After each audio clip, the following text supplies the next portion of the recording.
တနေ့ပြေးလန်းလာမယ်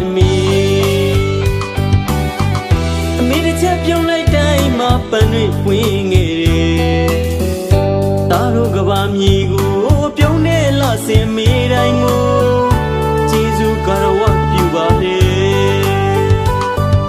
ကျိုးမခက်ကိုင်လွဲလက်ပိုင်ရှင်တွေကျမ်းမာကြပါစေတောကနဲ့ကင်းဝေးနိုင်ပါစေ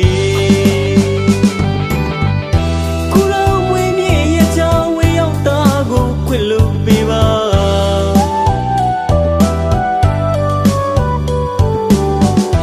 တော်လည်းသိမကြပါဘူးမိရဲ့မြတ်တာပန်းကင်းလန်းစီကိုကျေးဇူးဆက်ရန်ပြင်းလေးလန်းလာမေ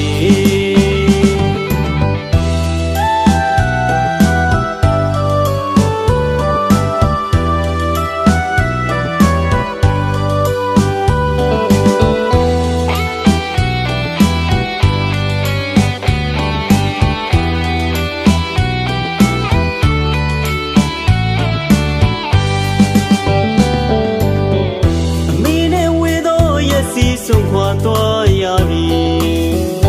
တိုင်းတစ်ပါးမြေမှမပြောသားတယောက်တစ်နေ့ပြန်လာခဲ့မယ်ဝီရမြေနဲ့မိအိမ်စီတတိယလေးတိုင်းညည်ရည်လေးလာတာမြော့လင့်နာတွေဖြစ်တဲ့တစ်နေ့ပြေးလန်းလာမယ်အမေတစ်ချက်ပြုံးလိုက်တိုင်းမှာပန်းတွေပွင့်ငယ်တယ်တားတို့ကဘာမြေကိုပြုံးနေလာစင်မေးတိုင်းကိုကျေးဇူးကရဝပြုပါလေကျိုးမခက်ကိုင်လွဲလက်ပိုင်ရှင်တွေကျမ်းမာကြပါစေတောကနဲ့ကင်းဝေးနိုင်ပါစေခုလုံးဝေးမြေရဲ့ချောင်းဝေးရောက်တာကိုခွင့်လို့ပေးပါ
ပပြန်ချမ်းလူဝီ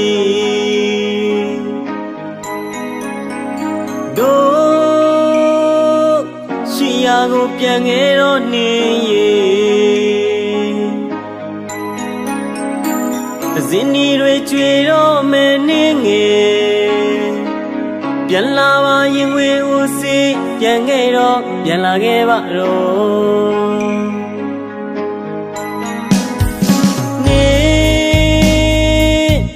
ရင်မမျောရင်တန်တာနေတို့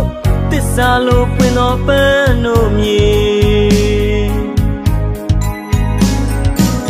ပြန်လာပါနေရဟောင်းစီကို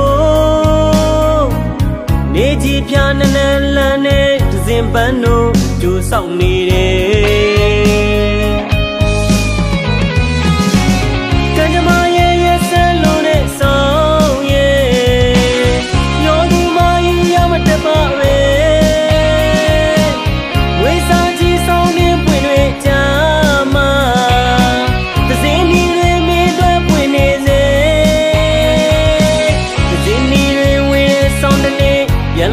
ပြောထားခဲ့သူရေမြမ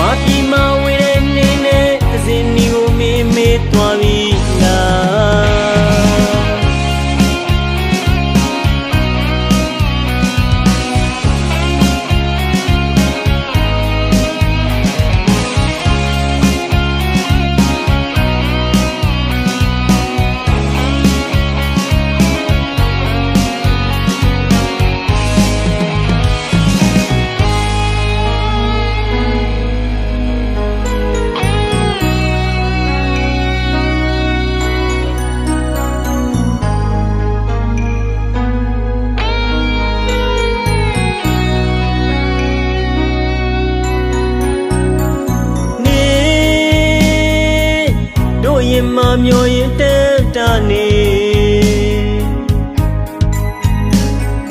တို့သစ္စာလိုပွင့်သောပန်းတို့မြေပြန်လာပါနေရဟောင်းစီကိုနေချီပြနနလန်းနဲ့တစင်ပန်းတို့ကြိုးဆောင်နေတယ်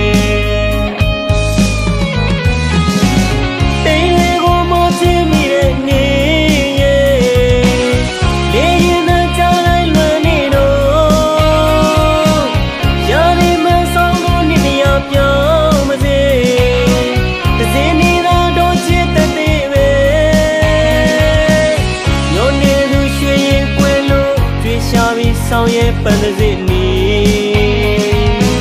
တစည်းနီဝေးတဲ့ဆောင်တနေ့ပုံမြင်ကိုမြင်ရေးခဲ့ပြီး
သေးကျွေ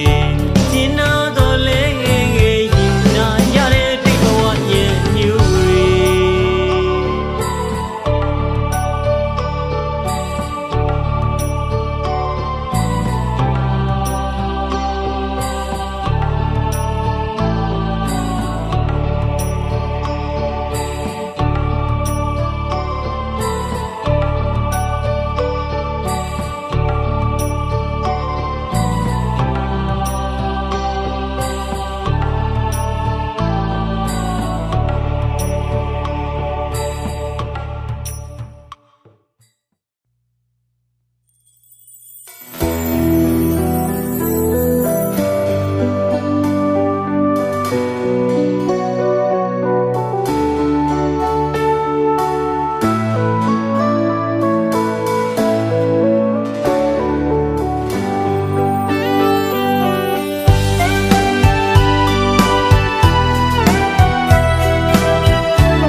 မာလူဖြစ်ခဲ့လို့မြန်မာတချင်းတွေကျွန်တော်စူနေတာမာနေလားဗျာ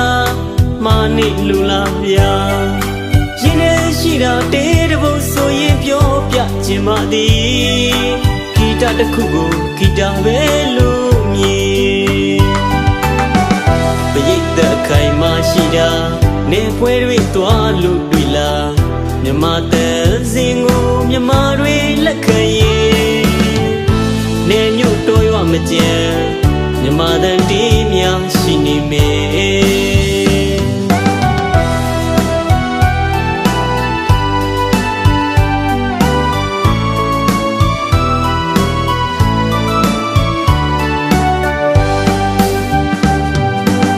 မြမပြည်မှာလှေနဲ့နွားလေရှိသေးရင်မြမတန်စင်တွေမပြောင်းနိုင်ပါဘူးလို့ပြောတဲ့သူရှိတယ်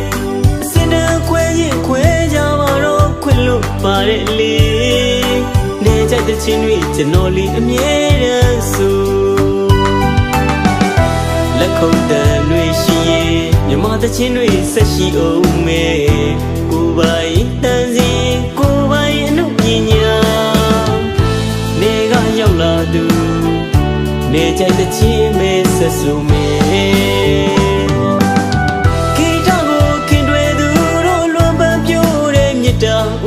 ပန်းမျိုးတရားဝေးစေ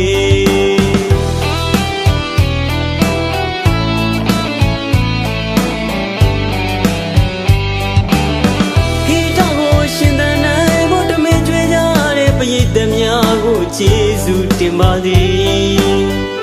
နေကြတဲ့ချင်းဆိုတာမြမဆန်လို့ဖြစ်မှာပါ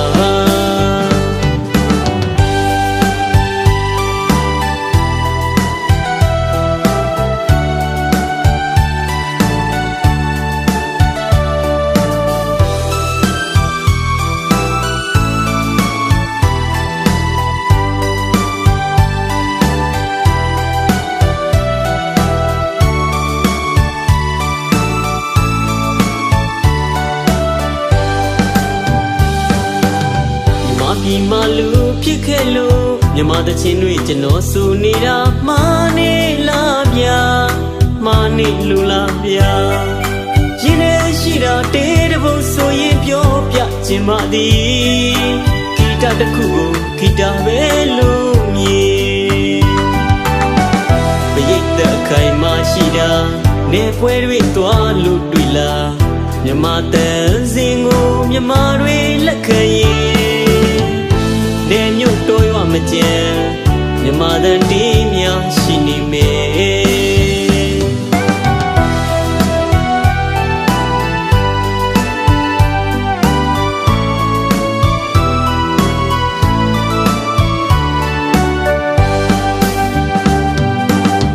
ဘယ်သူတွေပါပဲပြောပြောကိုလောက်တာကိုယုံကြည်ရင်လိုက်မပြောပါဘူးလို့အမြဲမျောလင့်ထားတယ်ရာကိုဘဝဂီတကိုအသက်လူခင်တွေဒီဘဝခဏမှကြည်နေသွားပါမယ်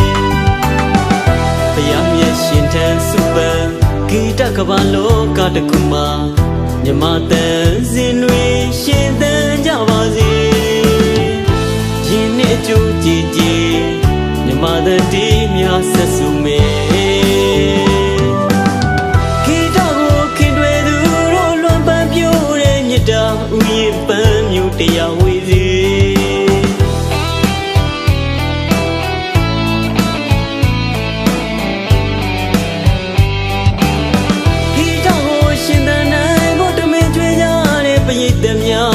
ကျေးဇူးတင်ပါသည်နေကြိုက်တဲ့ချင်းဆိုတာမြမဆန်လို့ဖြစ်မှာပါနေကြိုက်တဲ့ချင်းဆိုတာမြမဆန်လို့ဖြစ်မှာပါနေကြိုက်တဲ့ချင်းဆိုတာမြမဆန်လို့ဖြစ်မှာပါနေကြိုက်တဲ့ချင်းဆိုတာမြမဆန်လို့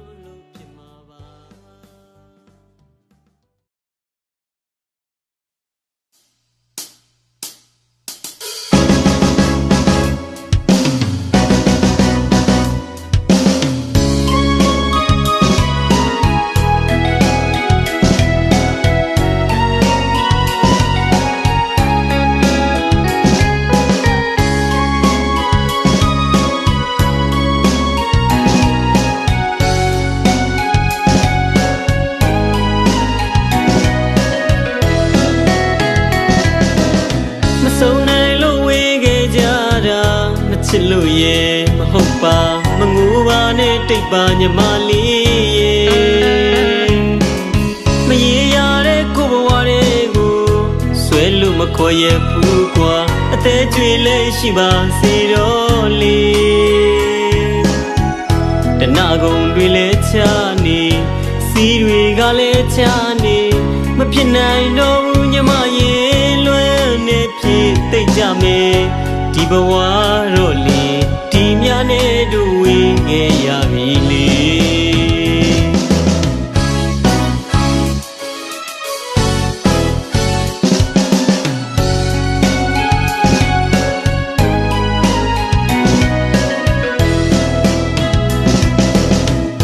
ဝကြွေးရှိလေဒီများနဲ့သာကြည်သွားကြည်နေ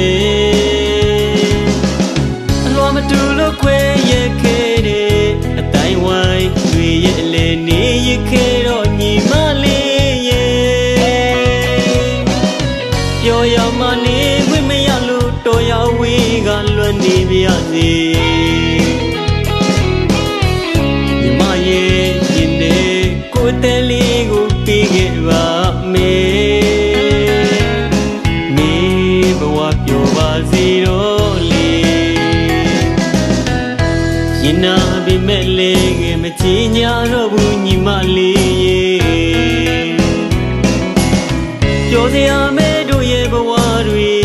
ဆုံးရခွင့်ရမရှိလို့ကိုမပါပဲမင်းဘဝတလန်းဆက်လန်းနိုင်ပါစေပြောပါစေတော့ညီမရေဝေဒနာတွေနဲ့ပဲလေတီရွာပါတီလွမ်းသက်သည်တချင်းလေးနဲ့နှုတ်ဆက်ခဲ့တယ်လေ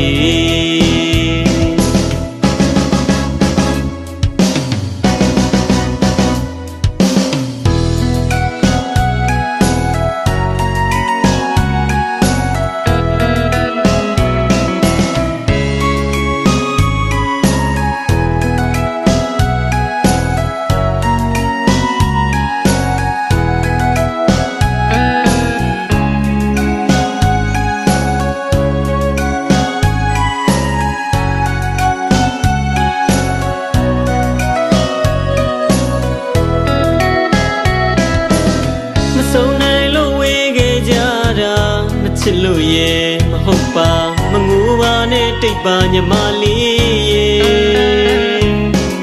မရေရတဲ့ကိုဘဝတွေကိုဆွဲလို့မခေါ်ရဘူးကွာအသေးကျွေလေးရှိပါစေတော့လေတနာကုန်တွေလည်းချနေစီးတွေကလည်းချနေမဖြစ်နိုင်တော့ဘူးညီမရေလွမ်းနေဖြစ်သိကြမယ်ဒီဘဝတော့လေဒီများနဲ့တို့ဝေးခဲ့ရပြီလေ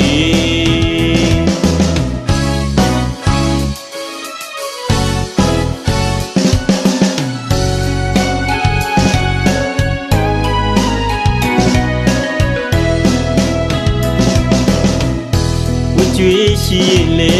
ဒီမြနဲ့သာကြည်သွားခြင်းနဲ့အလွန်မတူလို့ခွဲရခဲ့တဲ့အတိုင်းဝိုင်းတွေရဲ့အလေနေရခဲ့တော့ညီမလေးရဲ့ပျော်ရမနေဝိမရလို့တော်ရဝေးကလွတ်နေပြစီ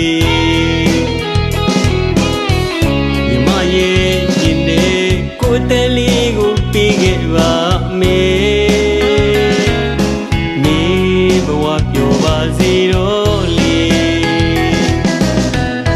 ရင်နာပေမဲ့လေးငယ်မချင်ညာတော့ဘူးညီမလေးရဲ့ပျော်စရာမဲတို့ရဲ့ဘဝတွေဆုံးရခွင့်ရမရှိလို့ကိုမပါပဲမိမဝတလန်းဇလန်းနိုင်ပါစေပြောပါစေတော့ညီမရေဝေဒနာတွေနဲ့ပဲလေတီရွာပါတီလွမ်းသက်သည်တချင်းလေးနဲ့နှုတ်ဆက်ခဲ့တယ်လေ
ခွာသုံးကလေး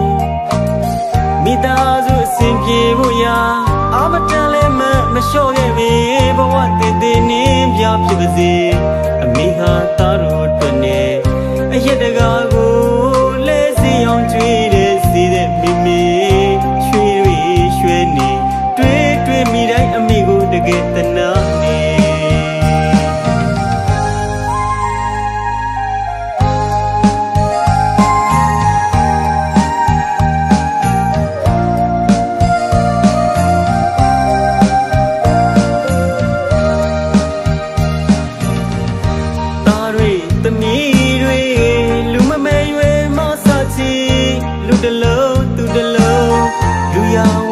ဖို့ရေးပညာအမွေပေးခဲ့တဲ့အမေ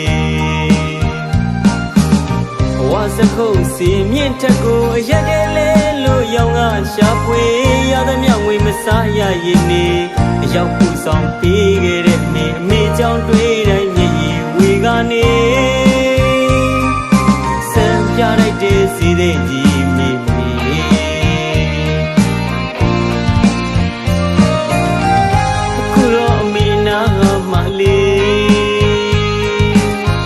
တယောက်မှမရှိနိုင်ရှာဘူးမေစံတွေဖြူနေသွားတွေကလည်းငယ်ချွေနေလောင်နေတဲ့အသားရည်အတမတက်ခဲလက်တွေဘဝရဲ့ချမ်းလွန်ခဲ့တဲ့မိဘဝကိုအမိသားသမီးတွေမြင်ပါပြီသိခဲ့ရပါပြီ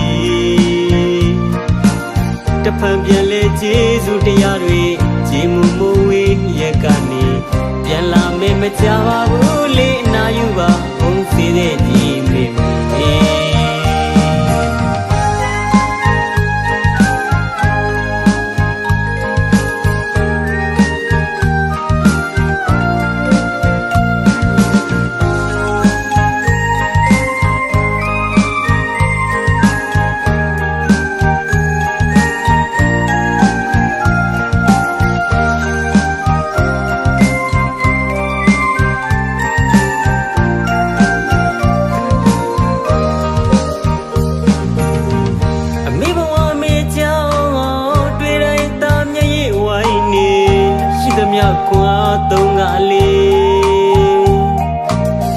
မိသားစုအစဉ်ပြေဖို့ရာ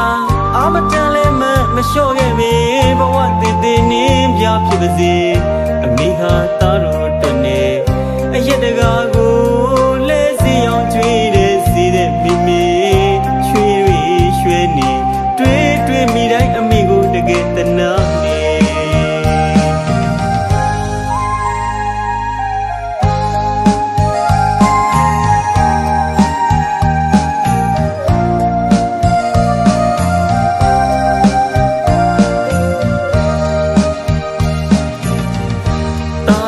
သမီးတွေ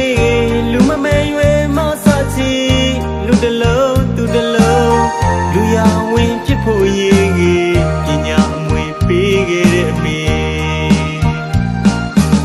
ဘဝစခုပ်စီမြင့်ထက်ကိုအရက်တယ်လဲလို့ရောင်ကရှာဖွေရသမျှငွေမစားရရင်နေအရောက်ပူဆောင်ပေးခဲ့တဲ့အမေကြောင့်တွေးတိုင်းမြည်ရည်ဝေကနေပြလိုက်တဲ့စီတဲ့ကြီးမိမိ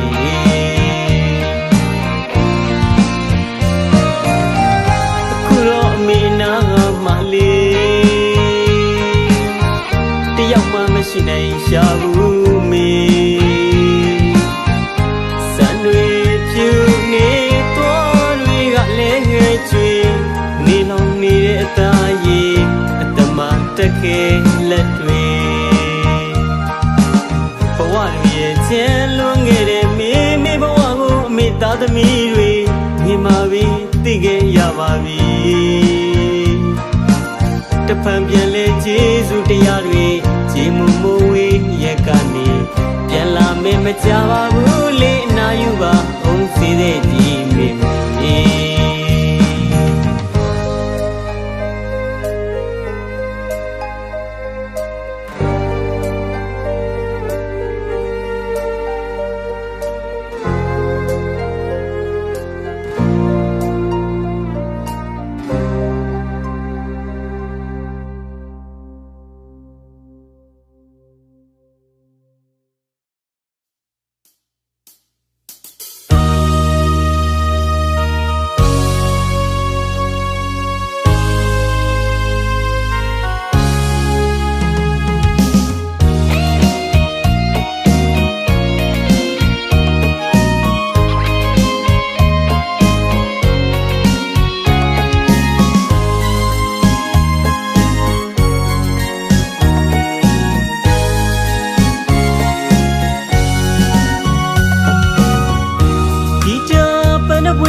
ကျွေလွင်ငယ်ရှာပြီးမြမတဲ့တေးသမားကိုမိုးတနိုင်မီ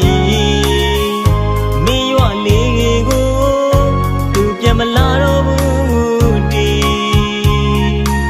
မြမတဲ့စင်တချီများနဲ့လေပြိတ္တတွေလွယ်လို့ကြံခဲ့ပြီ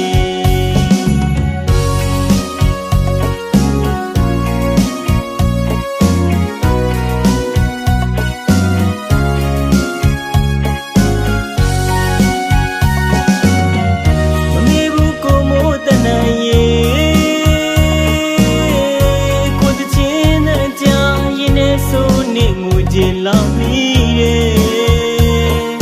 ကျွန်တော်လွန်တေးတွေကိုကြပါစေဒီလွန်တချင်တွေဆိုရမို့တနိုင်ဖေးဖေးပါလို့ခွဲခဲ့ရလဲတချင်တဲ့ကြာရဲ့အခုတော့အခုမို့တနိုင်ရဲ့သူချစ်တဲ့အနုပညာတွေသူချစ်တဲ့ပရိသတ်တွေကိုမတမနဲ့ခွဲခွာသွားပြီပြန်မလာတော့ဘူးလက်ပံရွာလေးစီချစ်တဲ့ချစ်ရဲ့လို့ဆိုခဲ့သည်ကိုရီရွာတိုင်းလွယ်နေပါဦးမီဒီတဲ့ချစ်လေးလွယ်နိုင်ဆိုခဲ့သည်တမလို့ဘဝကအကူမို့တနိုင်ချာငါတည်တယ်မူရီရွာတိုင်းကျွန်တော်လွယ်နေမေဘူးကိုမို့တနိုင်ရဲ့ဆူတောင်းပေးလိုက်ပါတယ်လေကောင်းရသူပရိ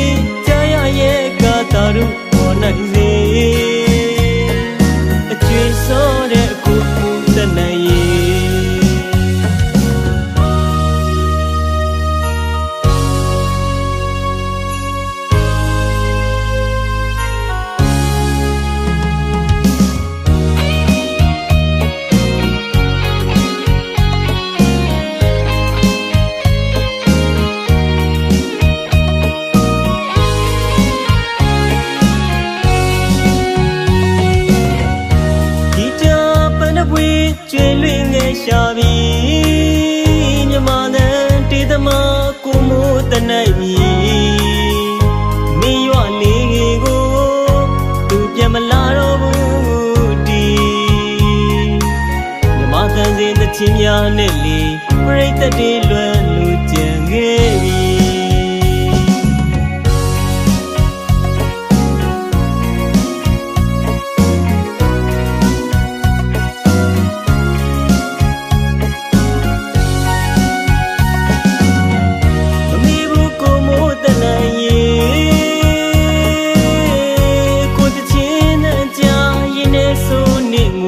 လာမီးရဲ့ကျွန်တော်လွန်တေးတွေကို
ရှားတဲ့လူတိုင်းပြီးတာအမေကိုလာလွယ်စေလာဖွာတချင်းလေးရေးဆက်ဆိုခဲ့တာတွေကြားနေရပြီတွေ့မြင်ရပြီအဖေဆိုတာတလုံးမမပါမရှိသလိုမသိသလိုချမ်းခဲ့ကြပြီတနာစရာချစ်ဖေဖေလေးအမေလောက်ချစ်မပြပြီမဲအမေထတော့အချစ်မရော့ပါဘူးလေ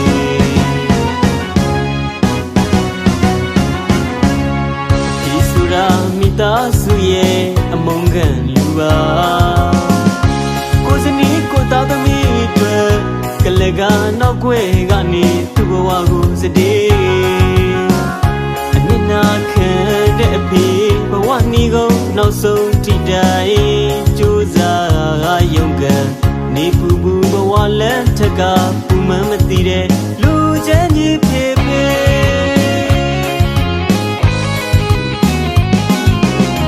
ခေရင်နဲ့ခဏဝေးလို့ရဲ့ကြည်လဲပါဦးလေငွေထွေးတဲ့မြတ်တာတရားတွေသားသမီးတို့မြင်စေခြင်းမေအမေလောက်ချစ်မပြလဲလေအမေထတော့အချစ်မရော့ပါဘူးလေ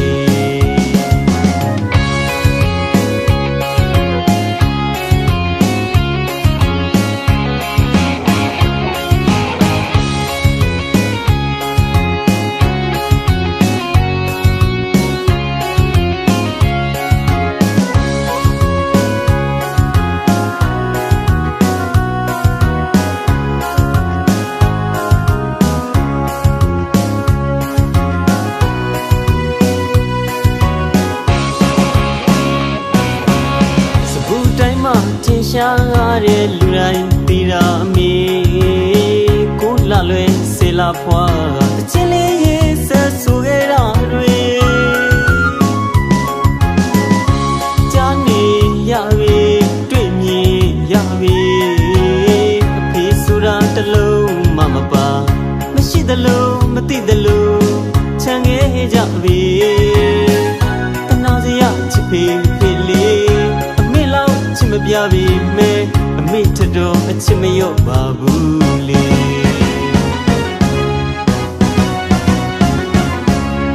ဒီဆိုတာမိသားစုရဲ့အမုန်းခံလူပါကိုစနီးကိုသားသမီးတွေကလကနောက်ွယ်ကနေသူ့ဘဝကိုစတေးအနစ်နာခံတဲ့အဖေဘဝနီကုန်နောက်ဆုံးထိတိုင်ကြိုးစားရုံးကန်နေပူပူဘဝလမ်းထက်ကပူမှန်းမသိတဲ့လူချမ်းကြီးဖေဖေ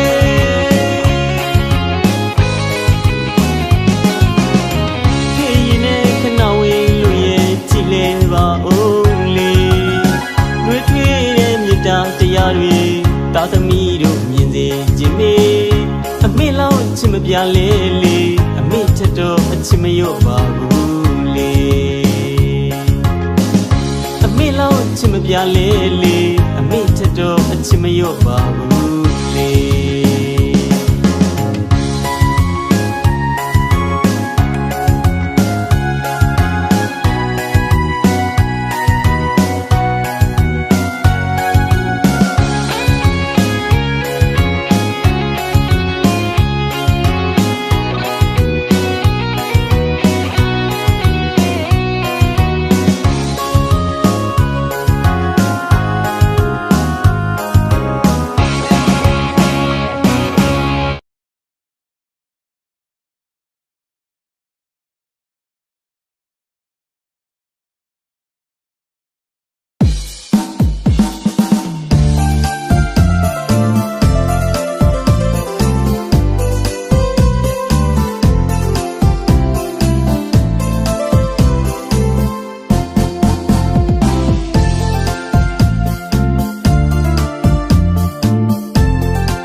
Facebook လေးမှာစုံစည်းကြရှာဘယ်စီနေမှမသိပါညစဉ်လွမ်းပြေစကားတွေချွေတာရင်မြေချလွန်လို့ကွာစုံစည်းခွင့်လေးမရှိကြပေမဲ့ဗျာစာ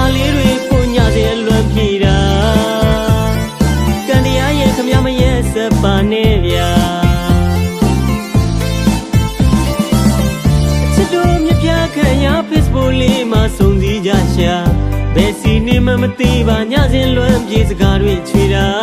ရင်မြေချလွန်လို့ကွာစောင့်စည်းခွင့်လေးမရှိကြပေမဲ့ဗျာစာလေးတွေပုံညစဉ်လွမ်းပြေတာ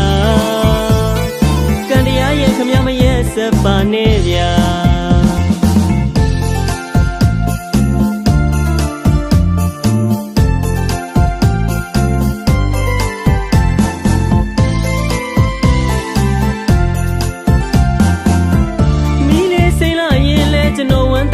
ပြောမဆုံးတော့ပါသူလွမ်းပြေဖို့စာလေးကိုရှာအမငယ်ပါနဲ့ချင်ရတနေ့တော့ဆုံးမှာပါဒီတွေ့လေးနဲ့ကျွန်တော်မှပျော်ရှာ online လေးပေါ်မှာဖုန်းလေးနဲ့လွမ်းပြေနေရတာမိလေးစိတ်လာပြီမဲ့ခုတော့ကျွန်တော်တွေ့သူမဟုတ်တော့ပါ online ချစ်သူရစိတ်ရလို့ထားခဲ့ပြီလားဗျာကျွန်တော်မှရည်စုကကျွန်တော်မှလေးအယူတစ်ပိုင်းချစ်ရှာလိုသုံးတယောက်ရဲ့ချစ်ပေါင်းမဝင့်မှာတော့မချင်ရပါဘူးဗျာ online လေးမှာသူ့ကိုမျောစေပါ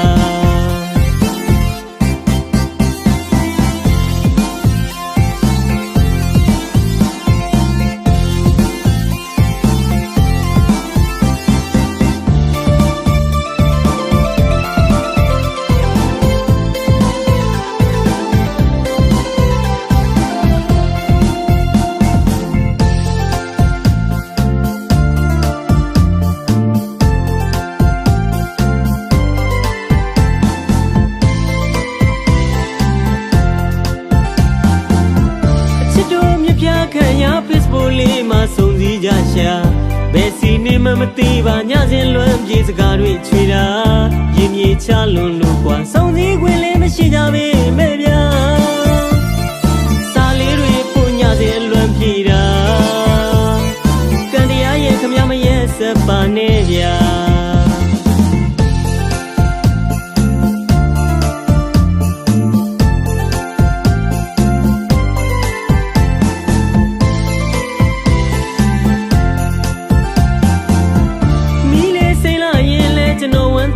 ပြောမဆုံးတော့ပါသူလွမ်းပြေဖို့စာလေးပို့ရှာအမငယ်ပါနဲ့ချင်ရတနေ့တော့ဆုံးမှာပါဒီတွေ့လေးနဲ့ကျွန်တော်မှပျော်ရှာ online လေးပေါ်မှာဖုန်းလေးနဲ့လွမ်းပြေနေရတာမိလေးစိတ်လာပြီမဲ့ခုတော့ကျွန်တော်တွေ့သူမဟုတ်တော့ပါ online ချစ်သူရစိတ်ရလို့ထားခဲ့ပြီလားဗျာကျွန်တော်မှရည်စုကကျွန်တော်မှလေးအယူတစ်ပိုင်းချစ်ရှာလိုသုံးတယောက်ရဲ့ချစ်ပေါင်းမဝင့်မှာတော့မချင်ရပါဘူးဗျာ online လေးမှာသူ့ကိုမျောစေပါ